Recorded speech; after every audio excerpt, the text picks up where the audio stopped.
Ele vem da JBS Couros e será apresentado por Kim Sena, gerente de sustentabilidade da empresa. É sobre a meta de produção carbono zero. Vamos acompanhar. Bom dia a Bom dia a todos. todos. Primeiramente, obrigado ao CICB pelo convite.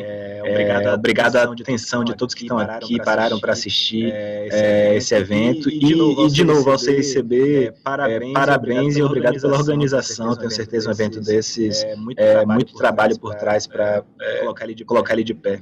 Eu vou Eu vou compartilhar a tela aqui, gente, e vamos partir para a apresentação.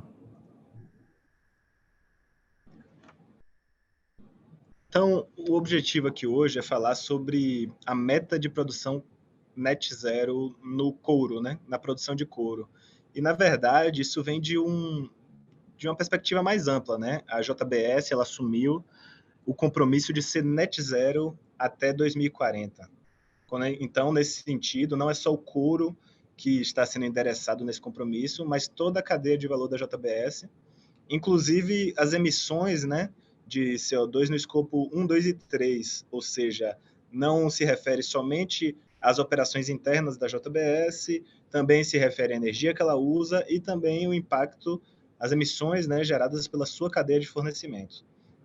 Então, esse processo vai ser um processo muito complexo, né, um desafio bem ambicioso, e não vai ser fácil, mas o plano já está traçado, né? Já está traçado. A JBS vai investir $1 bilhão nesse período, nos próximos 10 anos, para endereçar desenvolvimento tecnológico, mapeamento da cadeia. A gente vai ver mais em seguida aqui como que isso se desdobrará dentro das ações. Também ela se comprometerá, e ela vem fazendo isso há muitos anos, né? Mas se comprometerá a cada vez mais trazer visibilidade da cadeia de fornecimento da JBS. Isso é parte intrínseca do processo também de atingir a meta net zero. Para isso, ela vai se engajar muito com todos os seus stakeholders, com todos os seus fornecedores, e também falando mais do que diz respeito à operação industrial, também se compromete com o atingimento de uma matriz energética 100% renovável nesse período. Parte de todo esse processo é investir em pesquisa, não se chega a um objetivo tão ambicioso como esse sem investir nas tecnologias necessárias, então isso é parte intrínseca de todo o processo net zero. Os executivos da empresa serão remunerados com base em metas climáticas, então, logicamente, isso traz efeitos sobre a gestão da empresa e sobre as ações diárias. E todo o plano de ação e todas as metas estarão alinhadas ao SBTi, né, às metas baseadas na ciência, né? Então, de forma que você tenha todo um arcabouço técnico muito bem definido e um alinhamento com todos os outros as outras empresas do mundo que estão buscando a mesma meta, com a ambição comum de todos nós, né, que é mitigar, que é colocar um controle em uma das grandes ameaças que temos para a humanidade, que é o aquecimento global, que está batendo aí fortemente na nossa porta, né, já é uma realidade. E o importante aqui para a gente, né, é entender qual o papel do couro em toda essa história. Aqui, gente, esse gráfico ele traz vários elementos, mas a ideia dele é trazer, assim, olhando para o potencial de aquecimento global do couro, né? Então, as emissões de quilogramas de CO2 equivalente por metro quadrado de couro acabado produzido.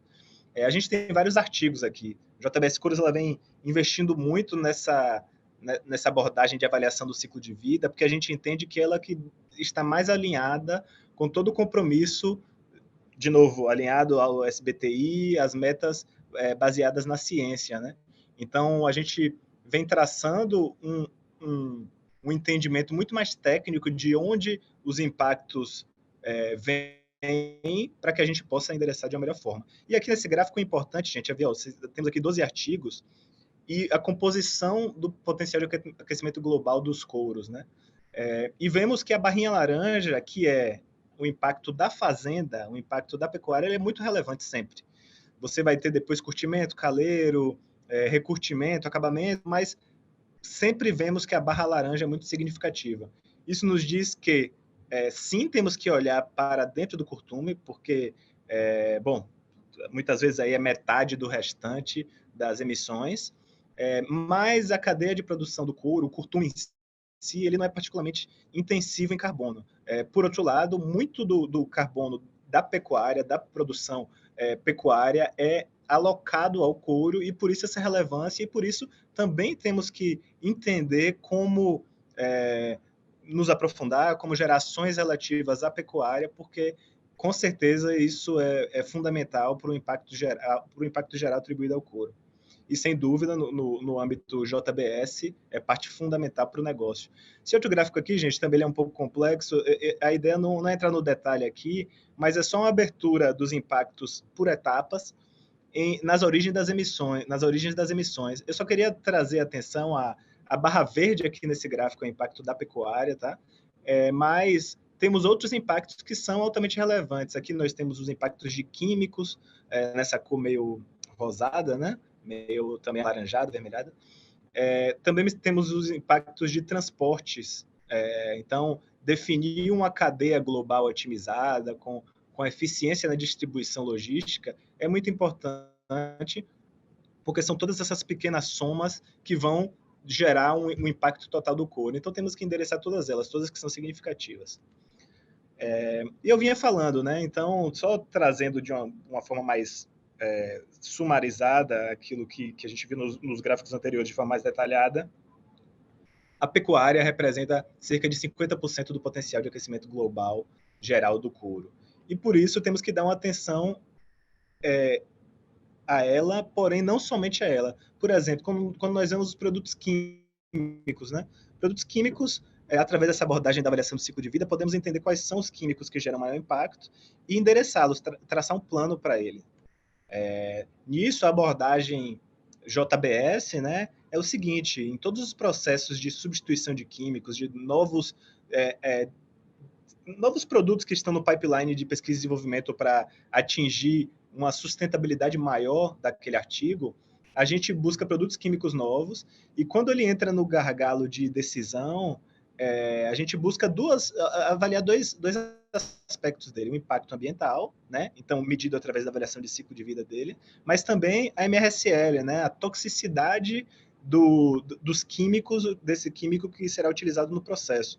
E existe aí uma organização internacional, que é o ZDHC, que ela uniformiza, né? Ela cria uma regra única, uma abordagem única para esses químicos tóxicos, classifica, ela tem uma lista bem detalhada de quais seriam eles. Então, a gente busca alinhamento ao ZDHC, ou seja, esse químico, o químico que a gente está buscando que tem alinhamento ao ZDHC, e também que a gente perceba, através da avaliação de ciclo de vida dele, que ele gera um menor impacto ambiental do que o químico que usávamos anteriormente. Se ele apresentar um melhor resultado, nós seguimos para avaliação técnico-econômica, né, viabilidade no couro em si, no processo de curtimento, recurtimento, enfim, e caso contrário, nós paramos por aí. Não ingressamos com novos produtos químicos hoje dentro da companhia, caso eles não atendam esses dois critérios, né?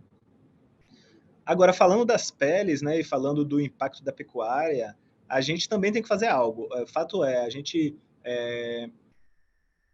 esse impacto alocado ao couro, a gente não vou nem entrar no mérito aqui, gente, se o couro é um subproduto, não é. Fato é que a regra diz que deve ser alocado parte do impacto da pecuária, segundo cálculos mássicos e econômicos, ao couro. Então, isso não está nem ainda anunciado de uma forma muito formal, mas já está em processos avançados de discussão. Nós patrocinaremos, né, nós seremos promotores de um grupo técnico pré-competitivo internacional, com o foco de estudar e entender como o impacto da pecuária é alocado ao couro, em função de raça do animal, nutrição do animal, distribuição geográfica daquele rebanho, o sistema de pecuária aplicado, enfim, mas entender como que o impacto da pecuária contribui para o couro, porque só entendendo que a gente vai conseguir trazer mais clareza, né? O objetivo aqui é, de fato, trazer mais clareza sobre algo que, às vezes, ainda não está muito bem desenhado, e o couro acaba levando a culpa por isso. Mas, falando especificamente no escopo mais amplo e falando da pecuária em si, As emissões dela vêm de 3 principais fontes, né? Um é o desmatamento, então a conversão de florestas em pasto ou qualquer outra aplicação daquela terra, mas mais importante, a remoção do carbono que está ali fixado na floresta para a atmosfera, né? A fermentação entérica dos animais, né? Então sabemos que a metabolização, a digestão do pasto no sistema digestivo bovino, ele gera metano, então endereçar as emissões de metano, e a qualidade do pasto também é uma outra variável muito importante, então garantir fixação de carbono, a gente vai entrar um pouco mais nisso. A estratégia da empresa é baseada em 4 principais pilares: um é o monitoramento da cadeia produtiva, o outro é a rastreabilidade da cadeia produtiva, a transformação dela e a redução das emissões entéricas. Quanto ao monitoramento da cadeia, não vou passar muito tempo aqui, gente, porque isso é o que a JBS já faz de uma forma muito madura há mais de 10 anos, que é monitorar todos os seus fornecedores diretos. Até então, já foram mais de 14 mil propriedades bloqueadas por não atendimento aos critérios socioambientais da companhia, que, garantem que não haverá fornecimento de áreas desmatadas, de vínculos com terras indígenas e etc. Isso funciona já muito bem, a JBS monitora muito bem seus fornecedores. O desafio do setor como um todo no Brasil é monitorar os fornecedores indiretos, né? Então, os fornecedores dos nossos fornecedores, que de fato possuem baixa visibilidade, a documentação necessária para que tomadas de decisão com base nos fornecedores dos nossos fornecedores, ela não está disponível hoje para nós nem para nenhum dos nossos concorrentes.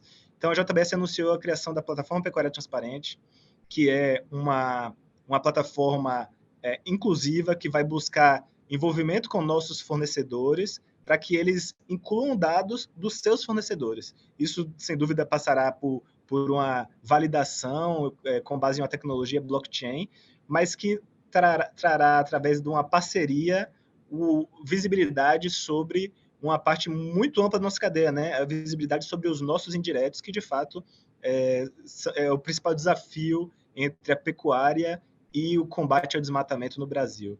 Até 2025, a JBS terá isso como regra implementada. A partir de então, caso um fornecedor nosso não tenha todos os seus fornecedores mapeados e avaliados na plataforma, isso com sigilo total dos dados, né? Mas com a validação blockchain, caso ele não tenha isso, ele não poderá vender para a JBS.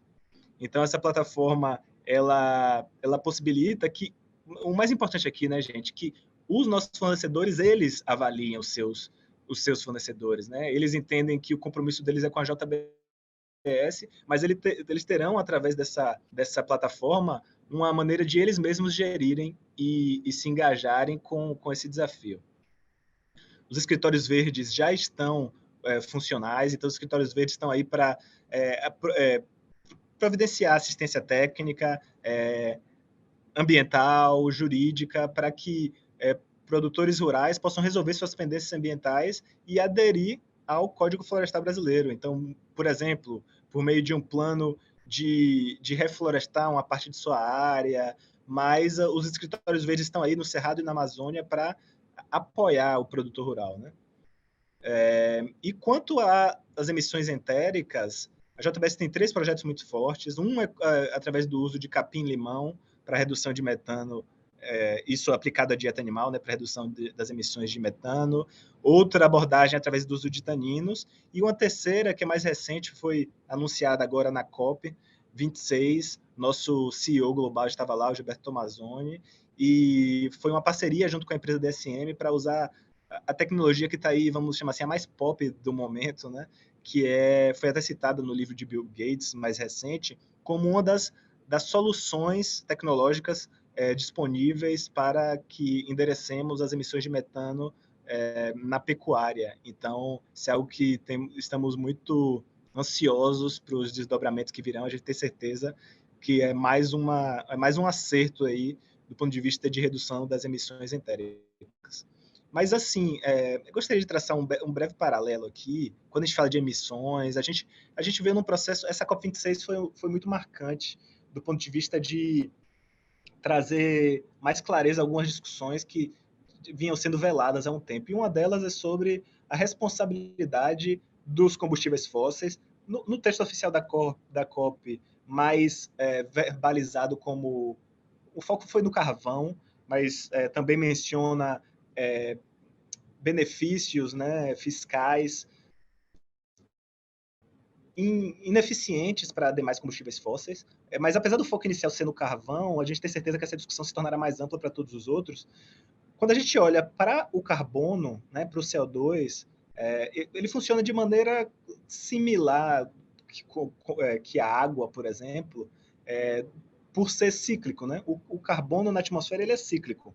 O problema é que o carbono de origem fóssil ele é cíclico ao longo de milênios, mas do ponto de vista da vida humana, né, do tempo médio de uma geração, 2, 3 gerações, ele é linear. Estamos tirando uma matéria orgânica que se decompôs durante milhares de anos debaixo do solo, aquilo se tornou carvão, óleo, gás, e queimamos, né?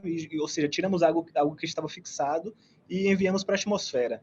Isso é importante traçar um paralelo aqui com esse carbono emitido pela fermentação entérica, né, pela digestão animal. Esse carbono, ele de fato é cíclico. Só traçando um exercício aqui, né? Então, a planta, ela promove a fotossíntese, ela metaboliza aquele CO2, ela produz açúcares com aquilo, né? Então, ela produz açúcares disponíveis no capim. O herbívoro vai e come aquele capim, digere, e através da fermentação entérica, através do famoso arroto do boi e das vacas, né, ele emite aquele metano de volta para a atmosfera. O metano, em 10 a 12 anos, ele será oxidado de volta a CO2, e aquele CO2 será de novo, sofrerá de novo a fotossíntese e se tornará capim. Então é interessante entender isso, gente, porque se não há aumento de rebanho na Terra, no planeta Terra, não há emissão de metano adicional na atmosfera. Então, isso é muito interessante de pensar. E o mundo, na verdade, passa por uma fase de aumento de produtividade, mas redução da quantidade de cabeça de gado. Ou seja, não estará emitindo mais metano. Isso é uma confusão, eu faço questão de reiterar isso aqui, porque isso é uma confusão que muitas vezes vemos. E uma coisa que deixamos de também levar em consideração é o potencial da vida, né? Algo diferente da abordagem fóssil, mas a vida, o solo, de capturar e fixar carbono. O solo tem esse potencial. Acho que esses outros slides aqui, desculpa, tá, pessoal, a maioria desses slides está em inglês, mas eu acho que o interessante aqui é a gente entender assim, ó, o solo, a vida na Terra, né? Os capins, as árvores, as plantas de uma forma gerais, os arbustos, eles têm um potencial de criar solo, né? Então, assim, eles teriam duas rotas principais, uma através da decomposição de folhas e matéria orgânica, a forma que pensamos inicialmente, mas existe uma outra rota extremamente importante que é através das raízes. A via líquida de carbono, a maneira de você, através das raízes, promover a inserção de carbono no solo, a proliferação de biodiversidade microbiológica, né? Criação de vida, mas também a fixação de carbono no solo. E a gente vê isso, né? Às vezes a gente não tem noção, mas o solo,